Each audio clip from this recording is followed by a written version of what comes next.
The school itself. Why not How to Live schools, where the art of living and a balanced development of all human faculties would be taught? Where is there such a school, one that adopts definite measures or developing the whole nature of man, teaching him the true art of life and fitting him to go through the various minor tests, and ultimately the final examination of life? Such schools are urgently needed to teach the arts and sciences of all-round growth. But the chief distinguishing feature of the school is the individual attention received by each student and the close study made of his nature and possibilities by his trained teachers, who record the general character and physiological development and learning of each child in a chart. The guidance and watchful observation are loving and helpful, and the boys get practical training in self-reliance and opportunity for growth through responsibility. They are made to avoid all luxuries and wrongly conceived ideas of happiness. Each student keeps a record of his own changing tendencies and is taught to make it his own business to be better in the very best environment that he can have. The ideal of plain living and high thinking is inculcated by advice and example. The necessity and joy of an exalted moral and spiritual life is brought home to the boys through general instructions, contact with saintly men and high-principled teachers, and individual direction. There is marked and favorable change in the general nature of each student who stays at the school for some time in this atmosphere of harmony, service, and happiness. I submit that an important advancement toward peace would be the creation of world cities where orphans of all nations could be taken and raised together. They should be given not only academic education, but also the highest education in cultivation soul qualities and spreading by example the brotherhood of man. The underlying principle is character building. That is the greatest work of the church. That is more than all money in the world can give. It is this sort of colony and character education in the schools which must be emphasized. The colony system is succeeding because it is not simply church for an hour, but working together all the time for mutual good. We are not making empty members. Be more proud that you are made in the image of God than that you are of a certain nationality, for American and Indian and all other nationalities are just outer coats, which in time will be discarded.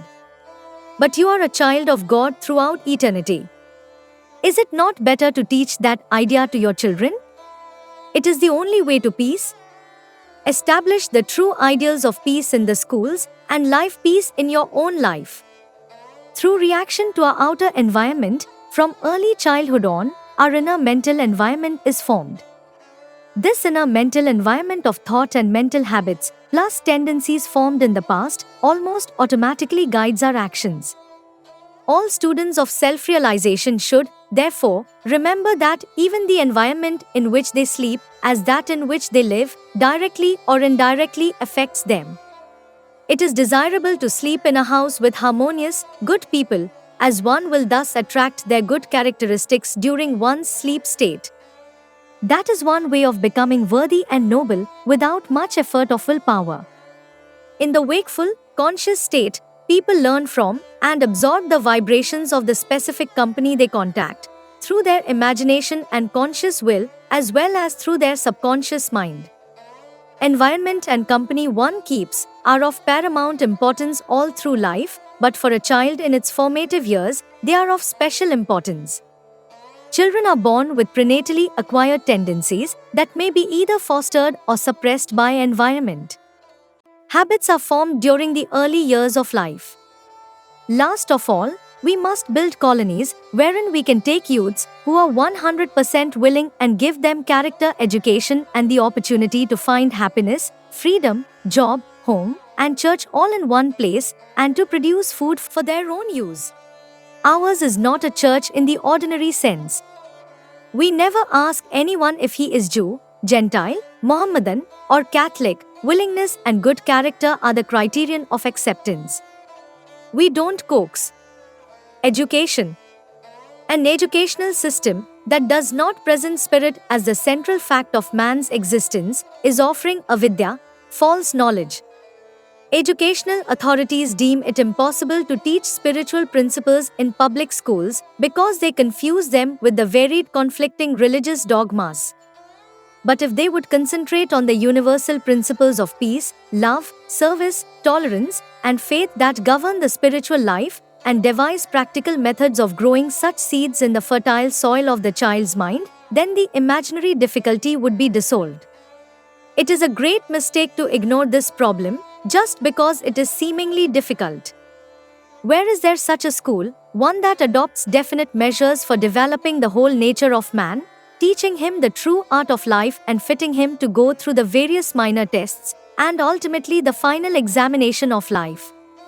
Such schools are urgently needed to teach the art and sciences of all-round growth.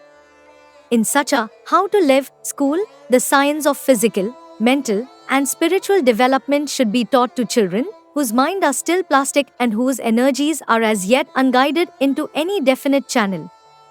I sincerely praise the modern school system of America and its constantly improving methods of intellectual and, to a certain extent, physical training. But I cannot fail to point out its main shortcoming, a lack of spiritual background. The system badly needs to be supplemented with moral and spiritual training. Many college graduates leave their universities with a top-heavy, book-inflated head and are unable to walk straight on the path of life because their legs of will and self-control have been almost paralyzed through disuse. They tumble headlong into the pit of wrong marriage, sex misuse, inordinate dollar craving, and business failure because they have not been taught any use of their college-sharpened mental blades of smartness except to hurt themselves. Many young men seem to take pleasure in doing those things that react at their own disadvantage and suffering in the end. People should be told from childhood to develop discrimination by meditative contact with the superior pleasures of peace, harmony, and joy, and should form spiritual habits early. Since we are ruled by habits, which form our tendencies, moods, and desires. If bad habits are in the lead, our moods and actions become evil. So, the precedence of good habits is desirable, as they can guide our actions and moods to a happy goal. Education does not consist in pumping ideas and the contents of books into the brain, but in developing intuition and bringing the hidden memory of all knowledge already existing in the soul back to the plane of human consciousness. The child should receive concentrated character training and become instilled with spiritual ideals and habits. As he grows into adulthood, he should get a general education, learn efficiency by study and observation, and seek specialized training in some work to which he feels suited. In the school, the boys themselves regulate many of their activities through autonomous committees. Very early in my career as an educator, I discovered that boys, who may impulsively delight in outwitting a teacher, will cheerfully accept disciplinary rules that are set by fellow students. Never a model pupil myself, I had a ready sympathy for all boyish problems. The admission. The little boy, who is forced to go to Sunday school, does not get much out of that discipline because he hasn't been properly trained to understand why it will be helpful to him. Usually, persons who want educational, business, or spiritual success think that they can gain their objective through the study of books or by attending business college or theological seminaries. Most Western professors think that education lies in pumping ideas into the brains of students. The Eastern masters first evaluate the receptive faculties of an individual before they consider teaching him anything. They say that, just as you cannot pour an ocean into a cup, so you cannot instill specific knowledge into deficient minds that have only a limited power of sensibility and understanding. The schedule. Teach children how to be really free. Don't let them become slaves to the body and to undesirable habits. It is good to train a child in regularity of daily habits, but he should be trained also in even-mindedness. If he gets to sleep on time, all right. If not, all right. If he has his dinner on time, fine. If he cannot eat on time, fine. Children should be taught to respect the rights of others, but to be free of habit slavery to anything or anyone. International understanding should be taught in all the schools.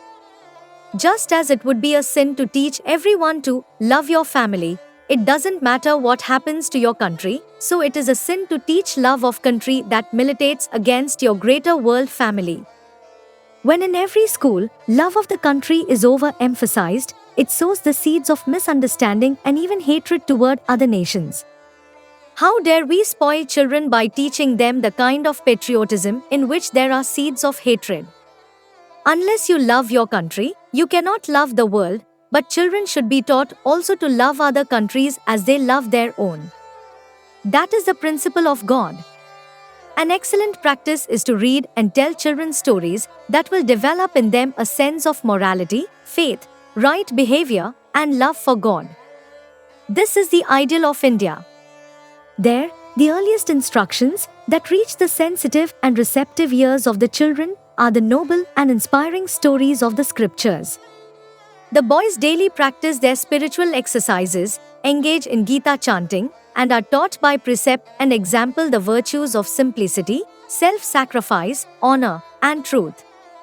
Evil is pointed out to them as being that which produces misery, good as those actions which result in true happiness.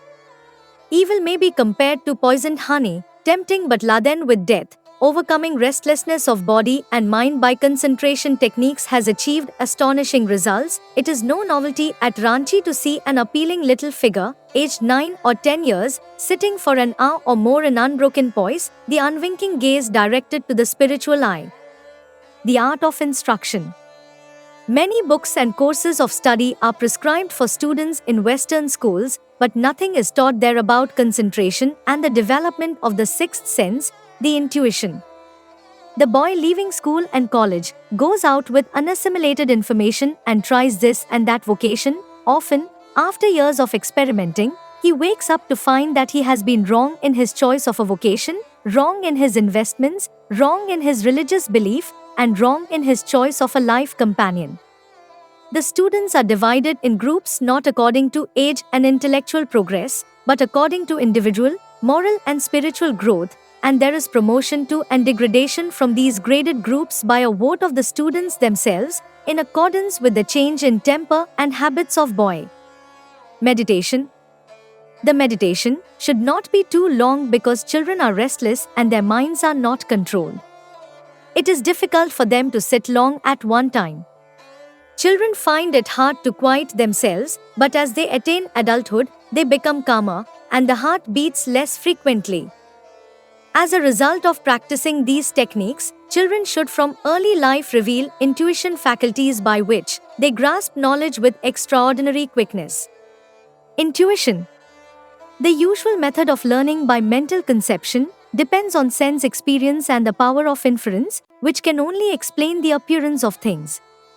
That is why attaining knowledge through the intelligence alone seems an endless task. One lifetime does not provide enough time in which to learn all the mysteries of heaven and earth through the ordinary mediums of mechanical schooling, sense experience, and inferential education. The best way to discover real truth is to use the all-knowing power of intuition given to us by God. Through intuition, you can know any phase of truth correctly and directly, without the medium of the senses. If you are not meditating and thus quickening your intuition, you will roam for many incarnations until you have gathered enough intuitional experience to know all truth and thereby become omniscient, as Spirit is.